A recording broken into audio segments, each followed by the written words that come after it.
Well, hello, Legionnaires. It has been a while, but Amethine is back, and today we are going to go over Thrasher in the Master Mode, also known as Nightmare version of the Scum and Villainy operation in Star Wars The Old Republic. Keep in mind that I am showing you this video from two different perspectives. The first perspective is somebody on the ground floor fighting Thrasher. The second perspective, which is the smaller image in the lower right-hand corner, is from the perspective of somebody on the upper floor dealing with snipers. Now, when it comes time for me to detail what is going on the upper floor, these images are going to be reversed. The upper floor will become the larger perspective, and then the ground floor will become the smaller one, and we'll flip back and forth kind of like that throughout the guide. So, getting started with an overview of the fight, this is not really a difficult fight. I know it might seem like it to people who have never done it at first because there is going to be a lot of damage that the team is taking, both on the upper floor and on the ground floor, but mechanically speaking, this fight is actually very simple. It's very similar to hard mode or veteran mode if you've done it in that environment, but there are some minor tweaks between hard mode and nightmare, but for the most part, the biggest difference in this fight between nightmare and hard mode is that Thrasher hurts a lot more. The tank is going to be getting hit as if a freight train ran into them. The snipers that spawn on the upper floor also hurt quite a bit. Other than that, in terms of mechanics, you're still dealing with the fire bug. If somebody gets that on them on the ground floor, they just take that away from the group. Make sure not to drop it on Thrasher.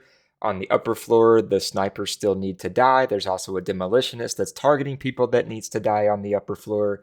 And also, when the boss reaches 50%, that is going to spawn 2 sniper waves simultaneously that need to be dealt with quickly. And we'll get into all of that in more detail here shortly. Here we go.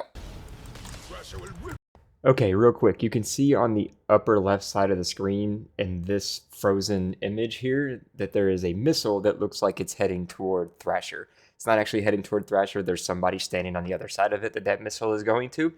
That's coming from the demolitionist that is on the upper floor, and we're going to talk about how to deal with that in just a minute, but just so you know that thing needs to be avoided. It puts a red circle on the ground, and you just need to step out of it. Now the problem is that the shade of red that circle is, it kind of blends in with the floor on the bottom floor, and it can make it really difficult to see. Sometimes it doesn't appear at all. It actually appears beneath the floor, so you can't even see it. So we'll talk about how to deal with that in just a minute.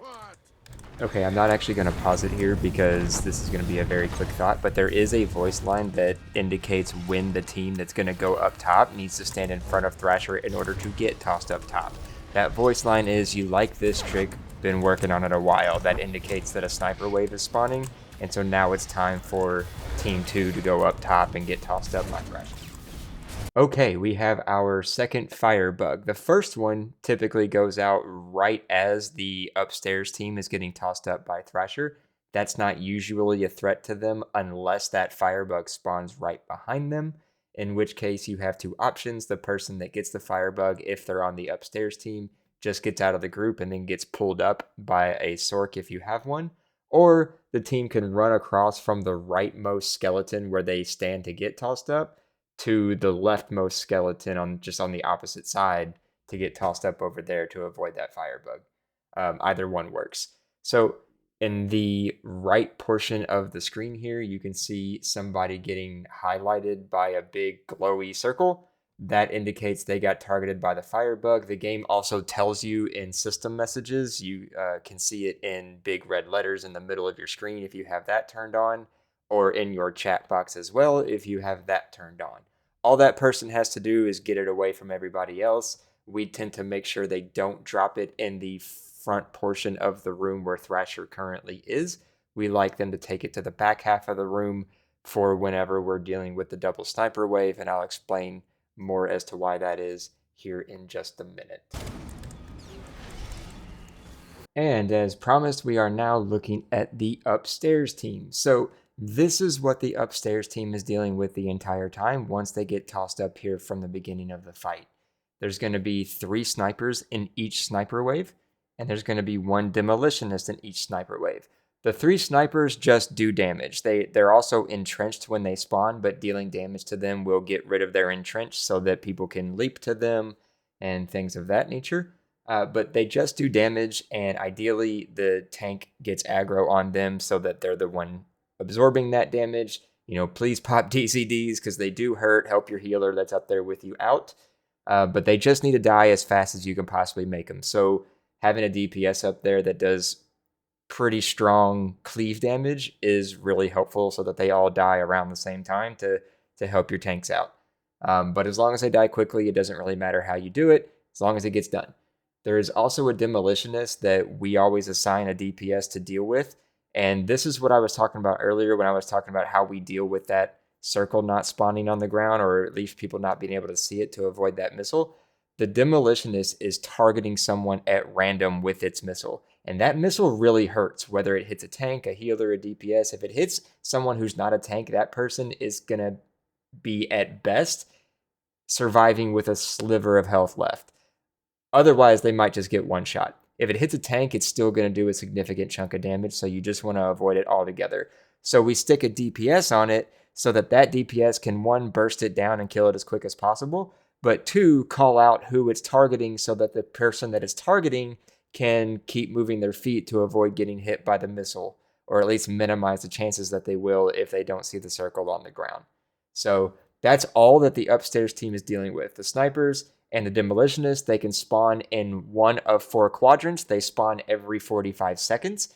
If a second wave spawns while the current wave is still alive, that is automatic enrage, and everyone's going to die because that's going to spawn turrets around the arena on the upper side that are just going to kill everybody.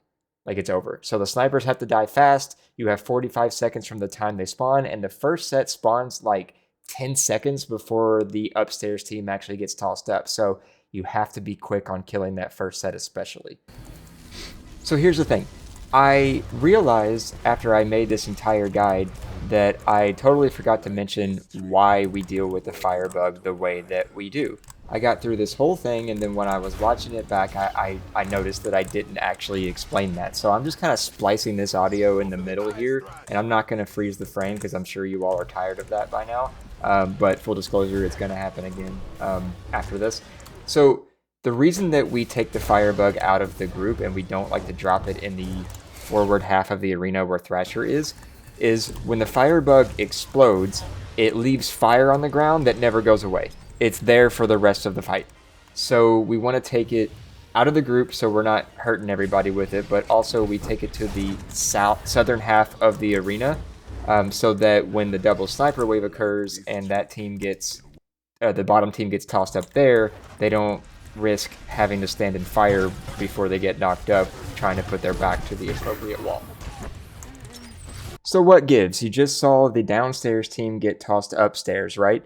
Well, the reason for that is when Thrasher hits 50% health, that triggers a double sniper wave. It doesn't mean that a second set of snipers is going to spawn immediately. It just means that the next natural sniper wave that spawns is going to have 2 sets of snipers, and they both need to be dealt with, and they both need to be dealt with quickly. So how do you facilitate that? Well, you have both sets of teams deal with 1 sniper wave each. So the way that we do it is the team that is already upstairs, the one that got tossed up originally, they're going to automatically go to the south side of the room, which is the entrance side, to prepare for the set that's going to spawn down there.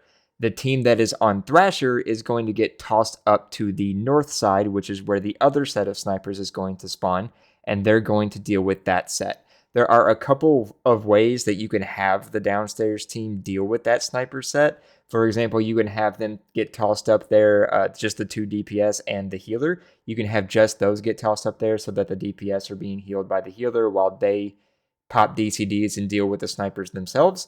Or you can also have the tank get tossed up there with them so that the tank can AoE taunt unless they're a power tech, which can AoE taunt from range.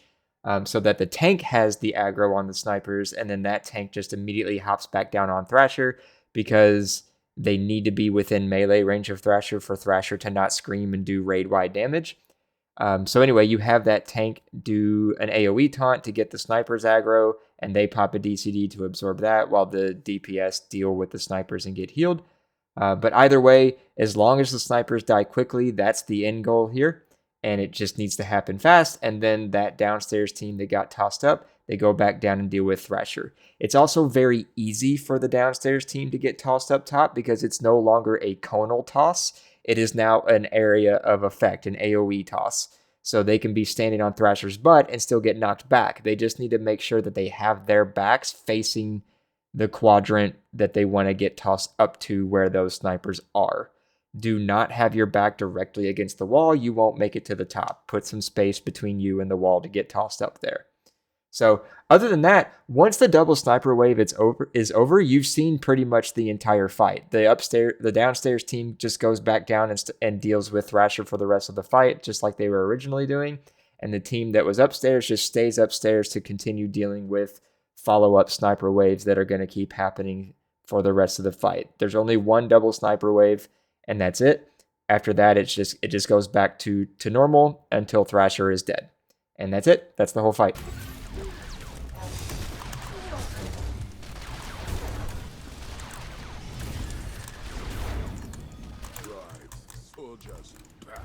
Give me a war beast any day.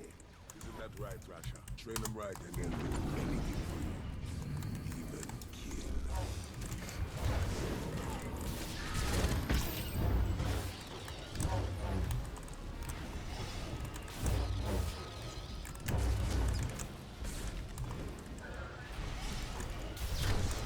Like this chick. Been working on it a while.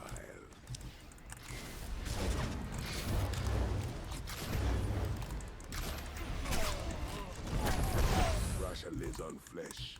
Alright, viewer friends, this is the last little bit you're going to hear from me on this guide, and it has nothing to do with this fight specifically. I just want to say thanks for watching this and listening to it and making it this far if you did.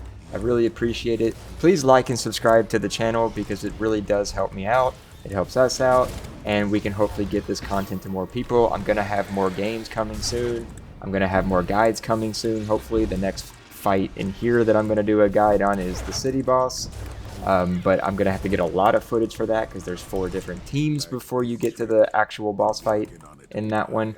So bear with me while it takes me a little bit of time to actually get all that together and then do the actual guide itself. But I really do appreciate you making it this far and listening to me. I know I probably left some stuff out. You know, for example, as far as the tank that's on Thrasher, they just tank Thrasher with the tank's back against the wall next to that exit gate there. Not against the gate itself, next to the wall that's by that gate. I should have mentioned that earlier. I'm sorry that I didn't. But again, thank you for watching, for listening. Hit that like and subscribe button and keep an eye out for more content. Thanks and have a good one.